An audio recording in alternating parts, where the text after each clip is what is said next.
Okay, let's start. So today topic is Pearson correlation.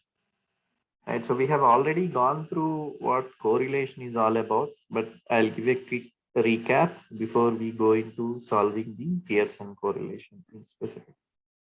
So correlation is about you have two variables. Now you want to really understand whether there is a relationship between these two variables or not. That is where, and you also want to find out how strong this relationship is, whether they are very strongly related or they are related, but so and so, right? But what correlation doesn't tell is correlation tells whether they are related or not, but it doesn't really talk about which causes what. So if you actually go and correlate hair on your head and bank balance, you might find a correlation. Praveen, Yes. sorry to interrupt. Can you make this presentation bigger? Yeah, I can do that. Can you just use the slideshow will help? Yeah, I'll do that. Thank you. Perfect. Yeah. Okay. So, yeah. So basically, when you actually try to correlate two things, for example, you are correlating hair, that is hair on your head, and bank balance for men. You might find a correlation. The one without hair has got more bank balance when compared to one with hair. Okay. So, but correlation doesn't tell why this is happening. Whether is it hair really causing that? If you shave your head, does your actually bank balance increase? Or if you actually increase your bank balance, whether goes away? It doesn't talk about how exactly they are correlated, right? The inbuilt reason could be that okay, yeah, hair having a hair or not is related to age. As you age, maybe you are actually gathering more and more money. That could be the internal cause for it. But correlation doesn't really analyze that cause. Correlation doesn't tell whether hair is causing your bank balance to actually grow or vice versa. So correlation only tells that are they related or not, and how strongly they are related, and with which direction it is related. Is it having more hair reducing your bank balance, or having more bank balance reducing your hair? So it only tells the direction, it tells whether they are correlated or not, and it doesn't tell what causes what. And cause might be purely coincidental as well, right? I mean, in some cases, so there is some other factor which is behind both, which is driving these two variables to actually, grow equally, right? So there is one more example in terms of how badly correlation can be done.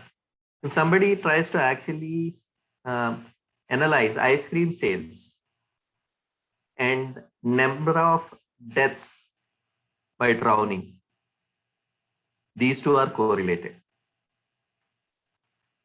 Okay, so somebody says that eating more ice cream, somebody is going to cause death. Is eating ice cream anyway related to death? But correlation technique might actually show that both are correlated. Maybe the underlying reason is ice cream sales goes up because of heat, and during heat people also want to go into swimming pools or rivers or whatever it is. When it is cold, nobody really ventures into the water. So hence, if more people are going into water, there is more chances of drowning. So the underlying cause is never exposed by correlation. It is done using different techniques, not really by correlation. Okay. So that is about correlation. So correlation, how exactly you are going to tell the direction and relation? You calculate something called as a correlation coefficient, which ranges from +1 to -1. Plus sign indicates positive, minus signs indicate negative. So if it is nearing +1, they are strongly correlated, or -1 they are strongly correlated. But minus side is about inversely proportional, plus side is about directly proportional. So increasing ice cream sales increases the deaths. That is positive correlation. Both are increasing simultaneously, both are decreasing simultaneously. But losing hair is increasing your bank balance. So that means hair and bank balance is negatively correlated, because if one increases, the other decreases. Okay. So that is what is the direction. So whether it is direction is telling whether it is inversely correlated or directly correlated. So now strength of this is based on as it nears the one. One is there is a perfect correlation. Minus one is perfectly inversely correlated. Right? 0.7 is yes, they are sufficiently correlated. 0.5, oh, they have a weak correlation. And 0.2, it's almost that they are not correlated. I mean, it's like very little correlation. 0, absolutely no correlation at all. 0 means they are not correlated. Anything near 0 means they are weakly correlated. Anything which is going near 1 means they are strongly correlated. There are multiple algorithms to really calculate this particular correlation coefficient, and Pearson correlation, whatever that we are going to actually see, is one of them. Okay, it is used on the quantitative data, something like, okay, yeah, you want to actually find intelligence scores and reasoning scores, are they correlated or not? Okay, so you have like, quantitative data, right? I mean, you have figures rather than having ranks or having nominal data kind of a thing. Okay, so if you have a data which is quantitative, then only Pearson correlation is utilized, right? So we talked about this positive correlation, negative correlation. Okay, I'll talk about so now one more thing which Pearson correlation really expects is that both are linearly correlated. Linear correlation means like this. So Pearson correlation doesn't expect that correlation goes like a U value. It doesn't really turn down. It is either increasing or either decreasing. Okay. So they are linearly correlated. Okay. So that is what these are number of assumptions that the Pearson correlation really goes. One, both the variables are normally distributed. They are quantitative data.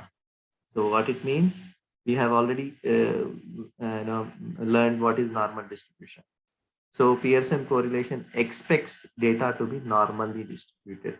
So now you have two data sets which you are actually comparing, right? Whether there is a correlation or not.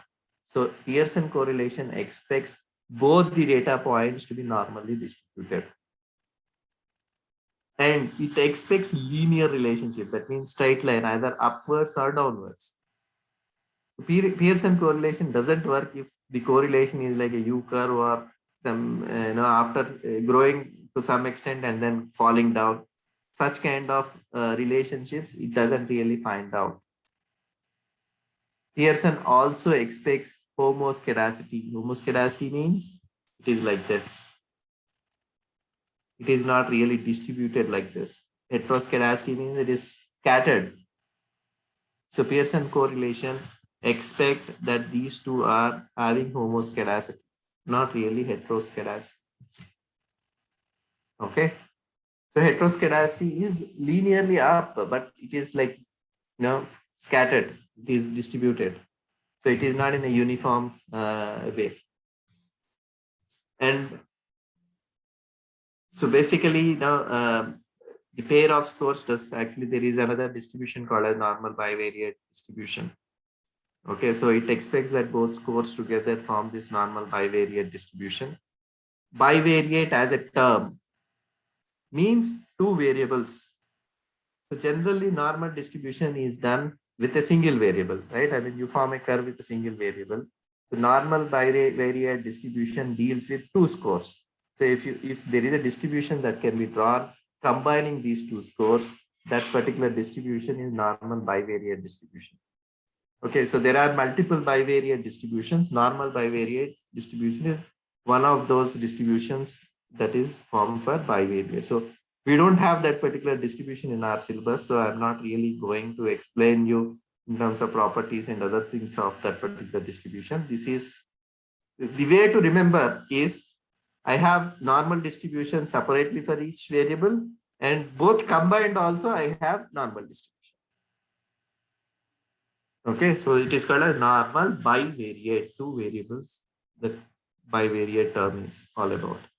Okay, and obviously, uh, so there is a significance testing that is actually that would be done in the end of every test like this, which is talking about you. So basically, what is significance test, right?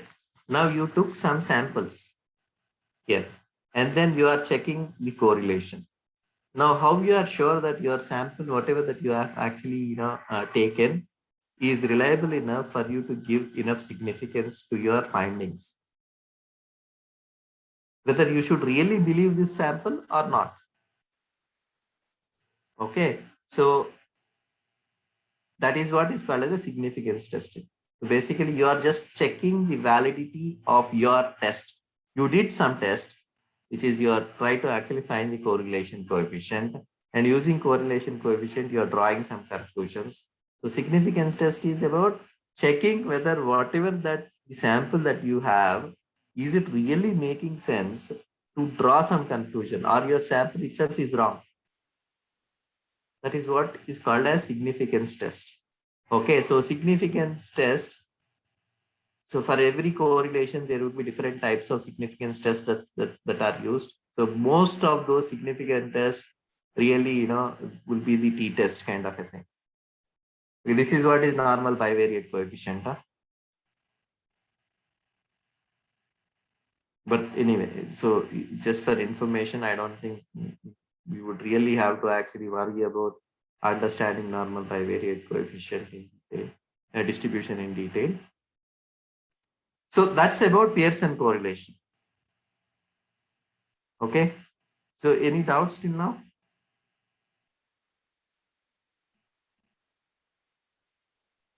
No, Praveen, we use this normal distribution just to add on.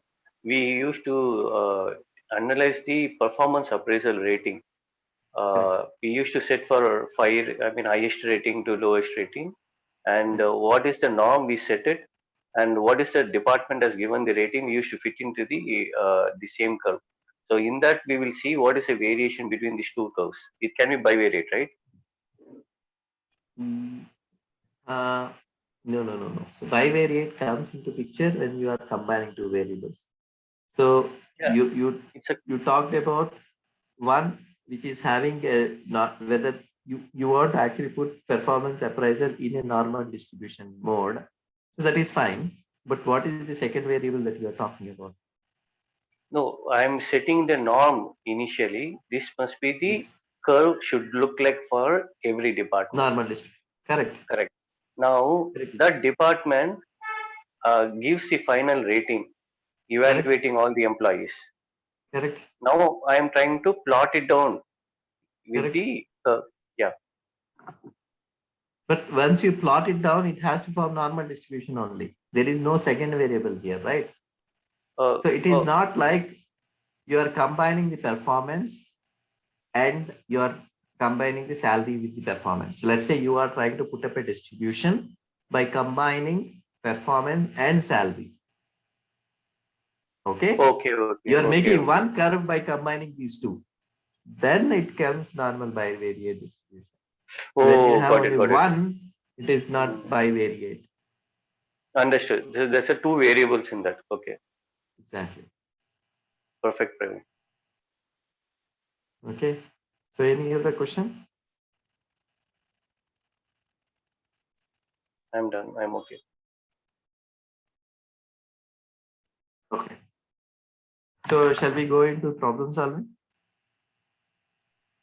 Okay. Yes, So yes. before problem solving, there is one more concept which I would want to actually talk about. Okay. Which is variance. What is variance?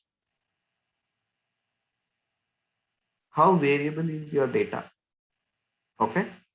So now I have X value, which is in a normal distribution. Okay. How normal distribution really look like? It looks like U, which I think which we would have seen multiple times. So I don't have to show you that normal distribution again. So now what is variance? So basically what you are talking about is I have a mean, which is average of, let's say, 50 marks in a class is an average, let's say. How many students has got less than 50? How many students has got more than? And how distant they are? If I have, yes, I still have mean score of 50, but lot of students are having 20 as marks and lot of students have 70 as marks. They're quite distant. They are not near the mean, right? So my data is like having a lot of variation. That is what variance is ultimately telling, whether your data is variant or everybody is like, okay, when I say average 50, almost most of the students are having score of 50. If I don't have a lot of variance, then what it means is most of them are near that mean only. If I have a lot of variance, then yes, I still have an average of the class as 50, but a lot of people are scattered across. So there is a lot of variability in my data. That is what variance indicates. So now how this is related to correlation? I have two variables, which I can say that, okay, there is a variance of X, there is variance of Y. If X is varying, then Y is also varying. Let's say whenever X is varying, my Y is also varying. So when I combine these two variants, it is called as covariance. Okay. So there is a common variance between X variable and Y variable, and that common variance is called as a covariance. How it is into correlation? Correlation is all about checking when I am varying X, is Y also varying? When I am varying Y, is X also varying? I am just checking the common part of variance between these two. So for correlation coefficient, calculating covariance is the most important aspect. With an example, if you don't mind, Praveen. Yeah. So here, I mean, the example is again, let's say if I am trying to actually say the same ice cream sales compared to temperature of the day. When temperature is, the normal average temperature is 20. So now it varied from the normal average temperature, it came to 30. My average ice cream sales is 10 ice creams per day. When it became 30, this also moved to from 10 ice creams, it moved to 20. That means whenever my temperature goes little away from average, my ice cream sales also goes little away from my average. That means whenever my temperature is going below the average temperature, my ice cream sales is also going below the average sales of ice cream. Right? So the variance, the variation that I am actually seeing between these two, I'm just checking how correlated these variants are. What is the overlapping?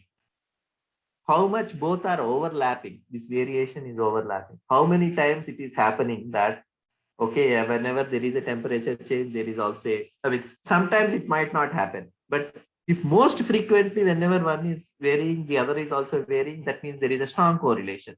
If it is only sometimes it is happening, it is weakly correlated. Right? So This covariance is what you actually find out to calculate the variance in case of Pearson. So basically, most of the correlations calculate covariance, but depending upon the data type, calculating the covariance does have different formulas. So is it just about calculating the covariance? Not really. Okay. So covariance is one of the important criteria, but if I show you the exact formula of Pearson correlation looks like this. The correlation coefficient. Covariance of x and y divided by standard deviation of x and standard deviation of y.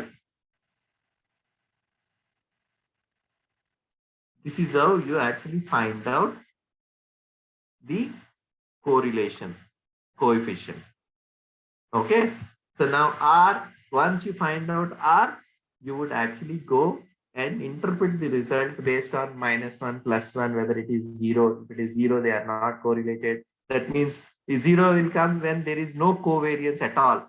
That means the curve that you are actually seeing here, the covariance, this one, there is no overlapping. X is here, Y is here.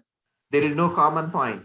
When X is varying, Y is not varying. When Y is varying, X is not varying. There is no common factor at all. Okay, then covariance will become 0. Then what it means is they are not really, correlated at all.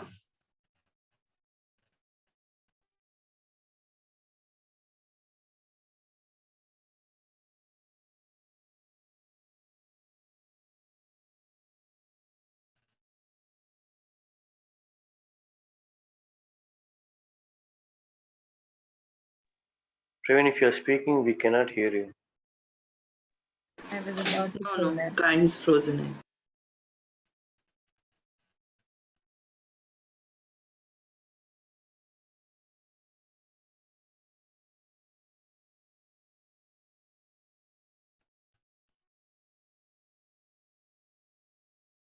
Okay.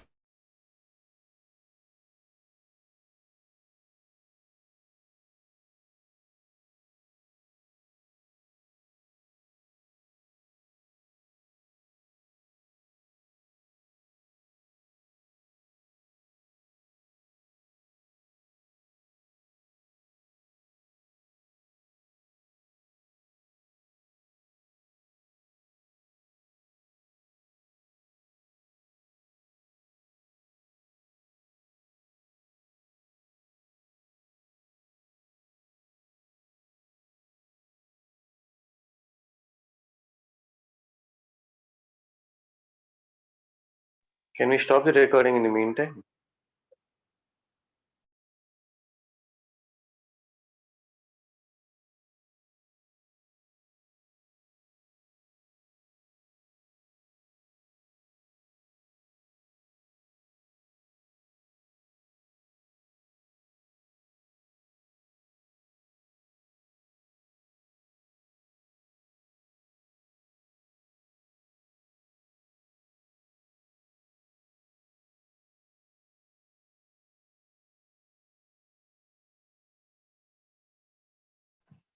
Yeah, hello. Sorry, I'm back. My network is suddenly. But yeah, so I hope I was audible till I talked about covariance, right? I mean, covariance is the numerator that, am I audible now? Yes, please. Yes. But not clear Okay. now. Hello, Yes. is it better? Each time you Is it- talk, there's some disturbance. Okay. It's better carry on, Praveen. Okay. So let me just talk a little loud so that the disturbance can be compensated by my loudness. So what I am actually saying is what you are actually, the formula for correlation is very easy to remember. It is covariance divided by standard deviation of X and standard deviation of Y. Okay, so that is exactly what is the formula of correlation. So now we definitely know, even in the previous lectures, we talked about how to calculate standard deviation, right? The method of calculating standard deviation remains same. How we calculate standard deviation? We actually calculate mean, and we, let me go through step by step. So first thing, what we actually do it, if I want to actually calculate standard deviation, first thing that I would really have to do is I need to calculate mean, right? So after calculating the mean, what I need to do, I need to check what is the difference of this particular data with the mean. If I have score of 12, I will actually minus that mean score, which is 4.8. So let's say, in this particular data, I calculated mean and I found that data 1's mean is 4.8, data 2's mean is 5.2. Okay, then what I would immediately do, first I will check what is the data 1's difference from mean, what is the data 1's difference from its own mean. So in case of data 1, okay, 12 minus 4.8, 8 minus 4.8, 4 minus 4.8, 8 minus 4.8, 4 minus 4.8. Why minus 4.8 in all? 4.8 is the mean or average for data 1. The same thing for data 2 also, you actually minus from the mean. So now what you need to do next for the standard deviation, whatever the value that you found here, you square it so that there are no negatives. In case of standard deviation, there are no negatives. So you actually square it.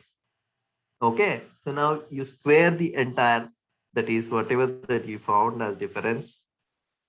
So, and once you square it, you add it. Okay. So adding.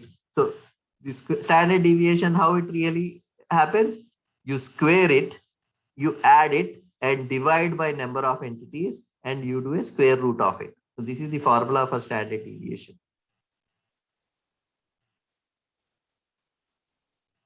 Okay. And only one thing that you will have to probably remember, which would vary, is if number of entries are less than 30, then that means it would be n minus 1. If the number of entries are more than 30, it is divided by n. This formula might actually vary, n minus 1 and n, depending upon the number of entries. Okay, but the formula is pretty simple, where you find the you find deviation from the mean, you square those and add all of them. Okay, you add all of those squares, whatever that is found, and divide it by the number of entities, and you do a square root of it.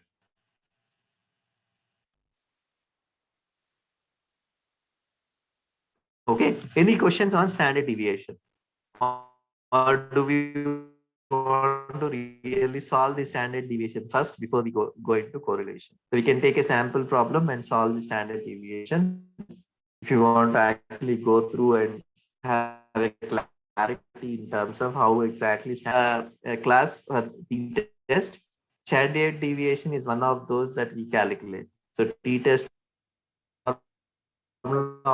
also has Praveen, if standard you're able to deviation. hear, your T-test voice formula is also very has got choppy. mean. So to actually, okay, let me just change my network. I have a couple of networks. Let me just change. Just a moment. We are hearing your digital voice actually. Yeah.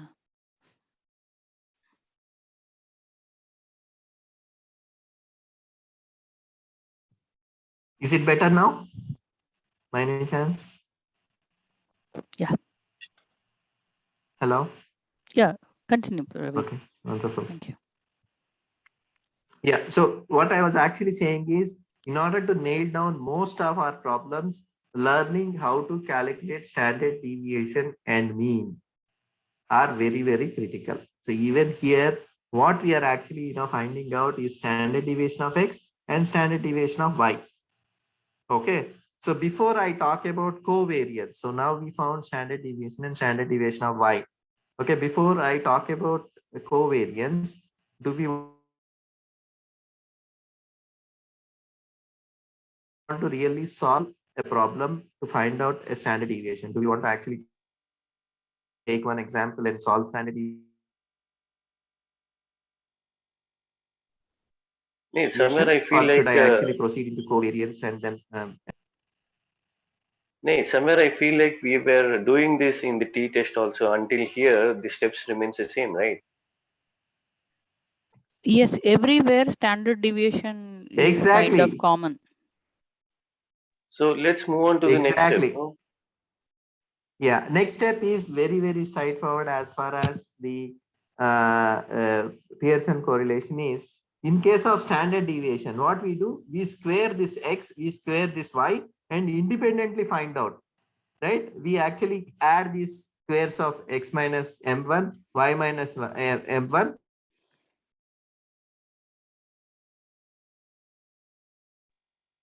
I believe we lost you again. Lost you again. And I found out standard deviation of x Praveen, we are separate, losing you. standard deviation of Praveen, y separate. Praveen, But in case of covariance, what I do is x Praveen, and your y voice is and trying to breaking. find out the variance. I'm going to actually multiply. Praveen, if you can hear us, your voice is breaking.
Yeah, hello. I just shifted to my mobile network so that at least my audio can be quite audible.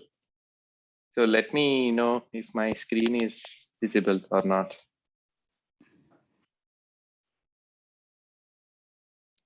If you Hello? can't, I can share the screen, Praveen. That's okay. I just shared it. So at least my voice would be anyway from my mobile network, so it would be clear. So what I was actually talking about is covariance. So in case of standard deviation, what we do, we separately calculate for x, separately calculate for y. So once I find the deviation or variance, how exactly I would calculate separately for x? I square this x itself.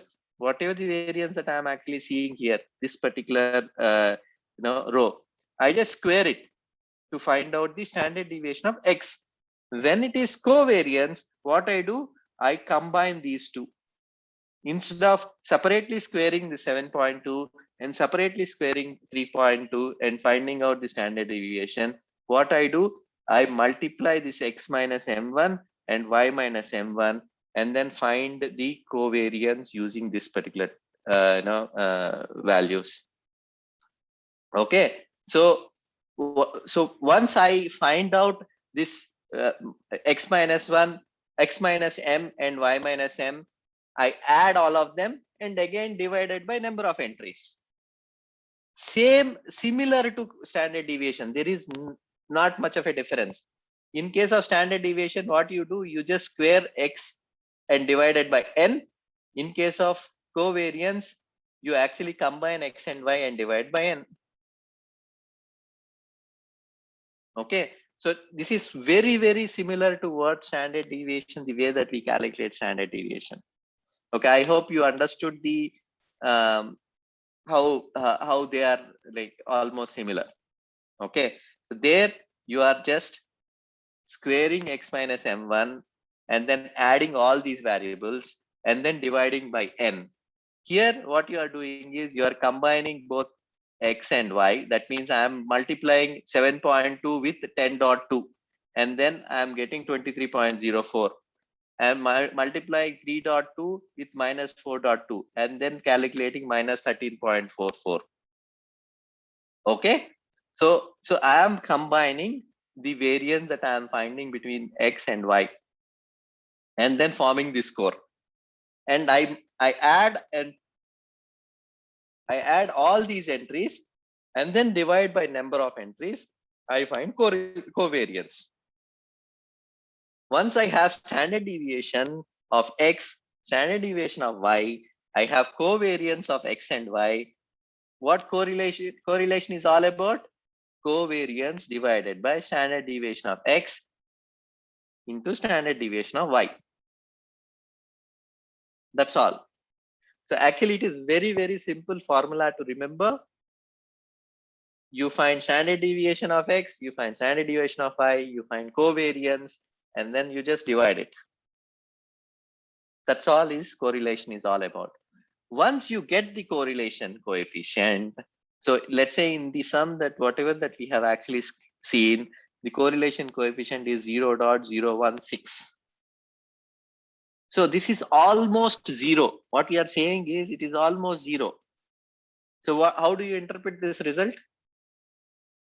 X and Y are not related, are not correlated, are very, very, very lightly correlated. That's how you interpret the final correlation coefficient. That's all is about Pearson correlation. You find covariance, you find standard deviation, divide it, and then write your result saying that, okay, yeah, they are correlated or not correlated. So most important thing that we will have to really practice here is how to find standard deviation. If you know that, it is pretty straightforward. Covariance is also not very different from standard deviation. It is only that instead of scaling x, I am doing combining with y. That's all. Okay. So that's all is about Pearson correlation. So that's all is about explaining the Pearson correlation.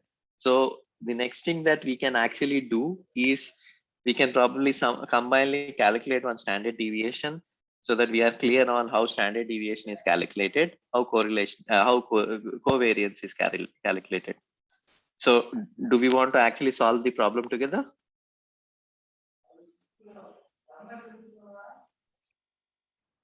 Directly go to Pearson correlation, right? We'll do all together.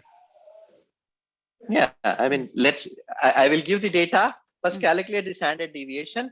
And then once we calculate the standard deviation, then we will calculate the Pearson correlation. Pearson correlation is nothing but if you find both standard deviation, you can find the correlation coefficient anyway. Yeah. So let me just type the data in the chat.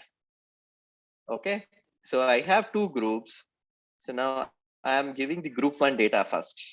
Okay, group 1 data is 45, 34. So this is the scores of intelligent test for a group 1. So I took I mean, basically this is our problem you can actually see, right? I mean, let's say there are two classes. I have a class, two sections, and I have section A and section B. So group 1 is section A. So I'm talking about section A. I conducted intelligence score for this particular section. Okay, and I have these scores. Okay, I have 6 scores.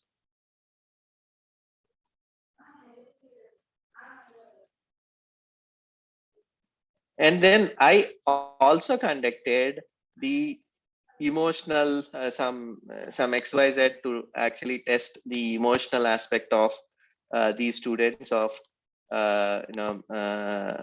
these students, and I also got scores like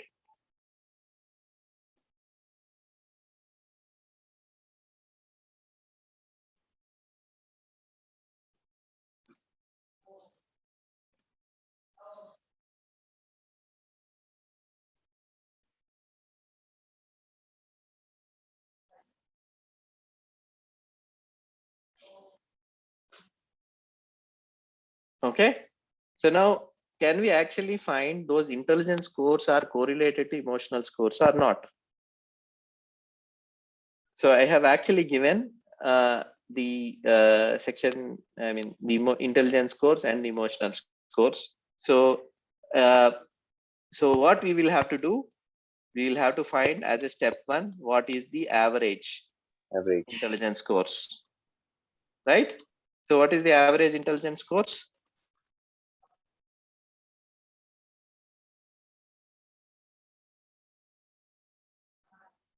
$41.67. 41.67, right? So same average emotional scores. 61.5. 60? 1.5. 61.5. So now, how exactly we can find the standard deviation? First, we have to do x minus x bar. Exactly.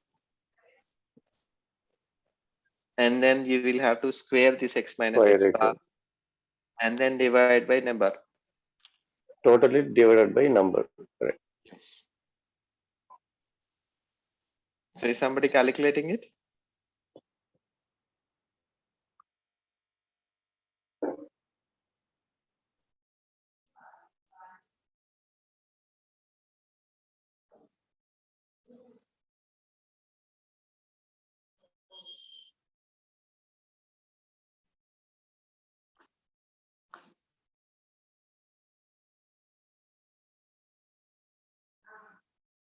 If somebody is doing it in paper, can they share it? Or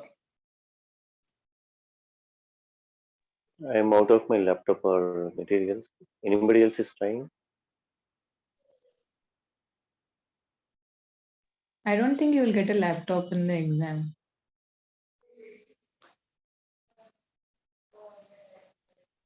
Point noted. okay, I'll solve it for this one. 35, 24, 56, and 56, right? So now what I need to find?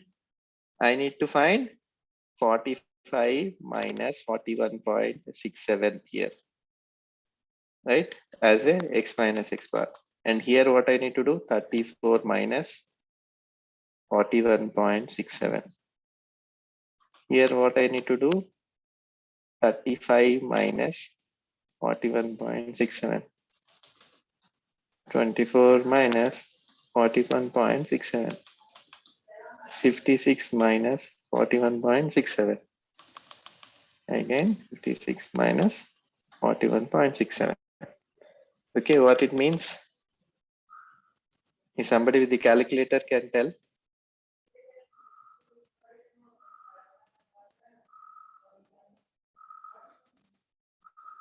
What would it? 3.33. Yes. The next one is minus 7.6. 7.67. 7. And Next this is is Minus 6.6.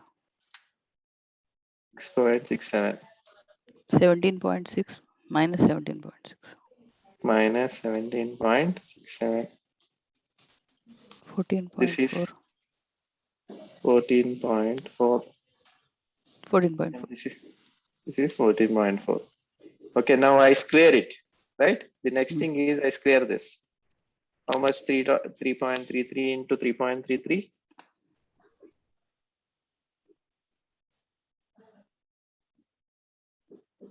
11.088.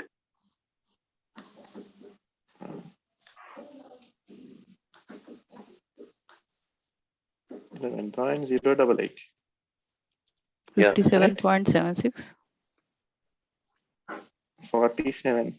57. 57, right? 57.76. 43.56.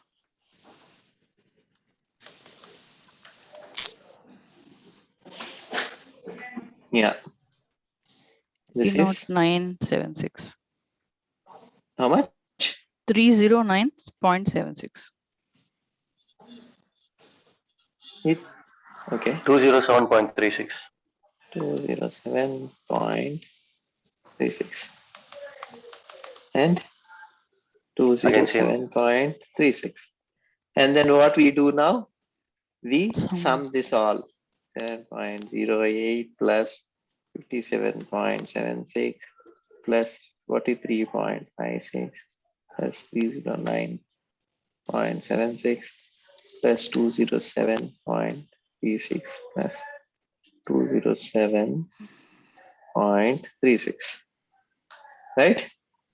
So this gives some number. 656.888. Point 888. Okay. So now how do you find standard deviation of it? You find the square root of 656.888 divided by, what is n here? 6. 6. So if it is less than 30, I will do n minus 1. So I need to actually divide by 5, in fact. Okay. Because the entries are number is less than 30 here. So this would be the standard deviation of x. So same thing I will have to do for y as well to find standard deviation of y for the emotional. Only thing is, in case of covariance, instead of squaring out here, what I will do is I will multiply this value with whatever the contemporary value that I get for y. Okay, rest all procedure remains same.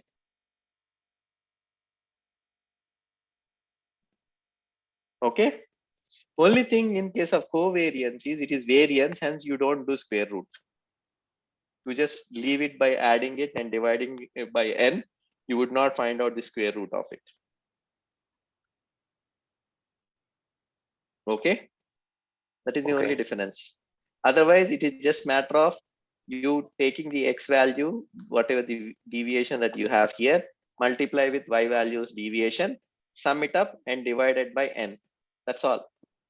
Is covariance.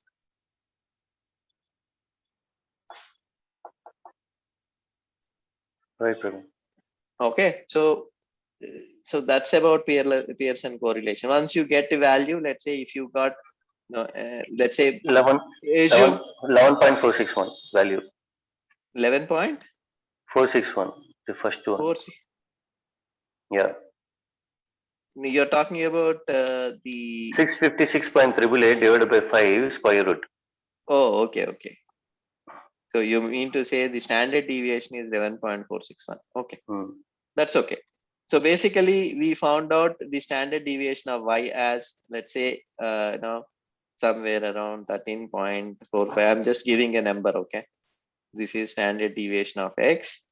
We followed the same procedure. We found out standard deviation of y as well, and then we followed covariance procedure, and I got covariance of xy as some 225. Okay, let's say this is what I not 20. I can't get 225. I got 135 as covariance. Okay, now what I do for correlation coefficient? 135 divided by 11.461. 7.461 into 13.45. Okay, so this gives some value. What is the value?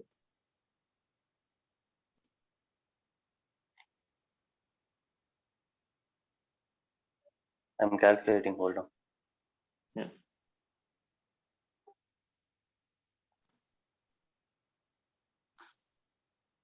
So it's actually 135 divided by 154.13. 0.87. So now I got correlation as 0.87. So almost correlated. Yeah, it's almost correlated. Exactly. So that means intelligence and emotional scores are correlated. That's all it is all about.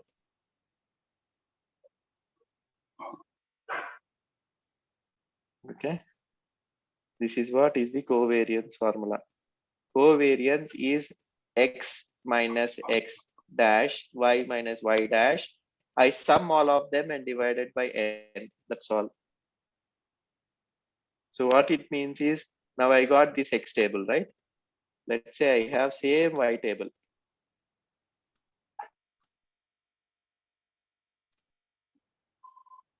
Okay, so now let's say here I got as 4.3. I'm just making up these values. Huh?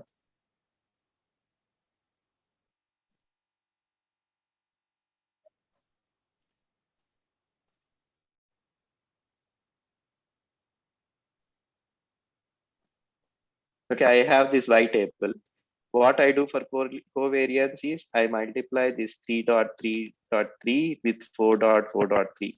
So 3.3.3 into 4.3.3 plus I multiply minus 7.57 into minus 4.67 plus minus 6.67 into minus 4.67 and so on. Right? I multiply like this, and in the end, what I do? I divide by number, which is what is the total number of entries? That is what is covariance. That's all is the covariance formula.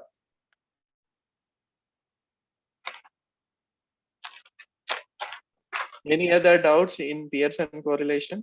That's all is about Pearson correlation. Actually pretty straightforward and easy and guaranteed sum that we are going to get.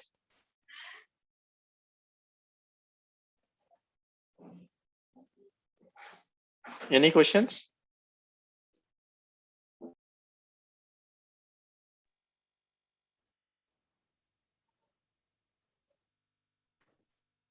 Okay, good. Okay, done. So I think we are done with the class. So you can stop the recording.